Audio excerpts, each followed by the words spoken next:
आपने कभी सोचा है पदार्थ, मैटर यानी पानी, चीनी, नमक, है ना, ये सब किस चीज के बने होते हैं?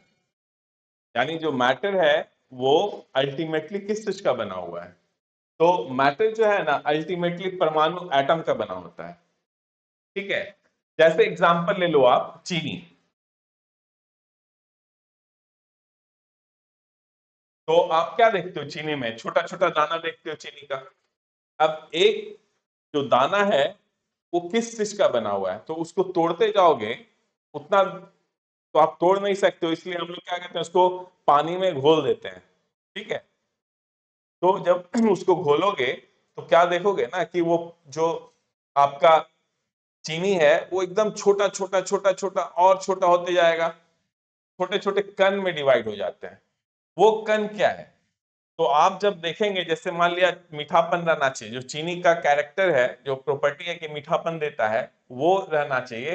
तो वो जो है ये C12H22O11 यानी इसका बना हुआ एक कण होगा, ये मॉलिक्यूल है। ठीक है, ये इसका तो ये बहुत सारा मिलके एक दो, जैसे घर बनाते हो ना ईंट से, बहुत सारा ईंट जोड़कर घर बना देते हो, वैसे बहुत सारा ये जो है आपका सुक्रोज है। ठीक है, ये बहुत सारा मिलकर जो है छोटे छोटे दाना जो है, ये मान लिया ऐसे दिखेगा नहीं, एक इसमें भी जो है ना बहुत सारा ये अणु आ जाएगा सुक्रोज का, दिखेगा नहीं लेकिन एक मान लो आप। तो इस तरह से बहुत सारा मिलकर जो है ना इस तरह से लाखों मिलकर जो एक दाना बनाएगा, और फिर बहुत सारा दाना मिल मिल के क्या बना लेगा, वो आपका आपके घर में जो चीनी है रखा हुआ डब्बे में वो, और जो मीठापन देता है।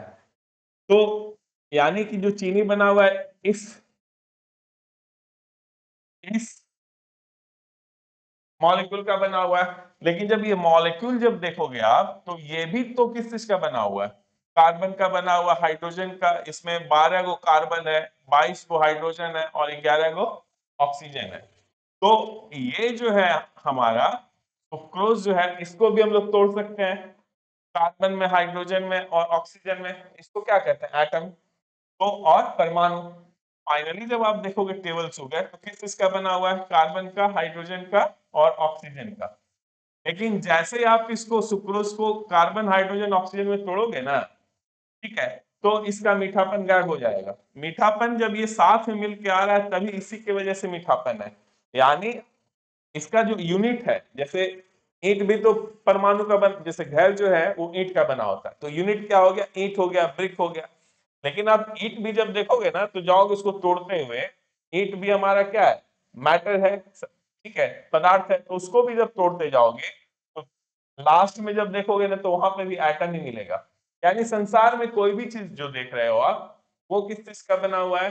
तत्व का बना हुआ है, परमाणु का बना हुआ है। ठीक है, दो चीज है, एक हमारा पदार्थ है जो बना हुआ है तत्व का, एटम का, और दूसरा चीज जो है वो एनर्जी है, जो लाइट देख रहे हो आप, ये क्या है? ऊर्जा है, एनर्जी है।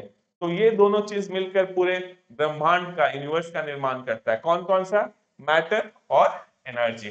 ठीक है, वैसे ही आप सोडियम क्लोराइड जब देखोगे, टेबल सॉल्ट, नमक जो नमकीन लगता है खाने में, वो जब सोडियम और क्लोरीन मिलता है ना तो बनाता है NaCl, सोडियम क्लोराइड, NaCl। अब ये जो है ना एक हो गया ऐसे मान लो, अब ये बहुत सारा मिलकर जो है ना एक दाना बनाएगा नमक का, जो आपको नमकीन लगता है, NaCl का। ठीक है, अब बहुत सारा फिर दाना मिलकर जो आपके घर में आप जो सॉल्ट खरीद के लाते हो पैकेट में, टाटा सॉल्ट या कोई भी सॉल्ट, तो वो हो गया। लेकिन जब NaCl भी देखोगे तो ये दो एटम सोडियम और क्लोराइड से मिलके बना हुआ है। हम अब नेक्स्ट में बताएंगे आपको कि क्यों ये बनता क्यों है, आखिर बनता क्यों है। वैसे ही वाटर जब देखोगे तो H2O, इसको भी आप तोड़ सकते हो हाइड्रोजन और ऑक्सीजन में। तो फाइनली हम लोग क्या देख रहे हैं? अल्टीमेटली जो है कोई भी मैटर हो या पदार्थ हो, वो किस चीज का बना होता है? तत्व का। हमारे पीरियोडिक टेबल में 118 तत्व है। ठीक है, उसमें से 92 तक जो है नेचुरल है, उसके बाद हम लोग कहते हैं ट्रांसयूरेनिक। ठीक है, तो पूरे मतलब यूनिवर्स में, ब्रह्मांड में जो कुछ भी बना हुआ है ना, जो भी वस्तु आप देख लो, कुछ भी देख लो, कुछ भी बोल लो, वो लास्ट में आपको किस चीज का बना होगा, तत्व का, परमाणु का। ठीक है, तत्व और परमाणु भी हम आपको क्लियर कर देंगे। ठीक है, तो मैटर जो है वो लास्टली बना होता है परमाणु का और एटम का।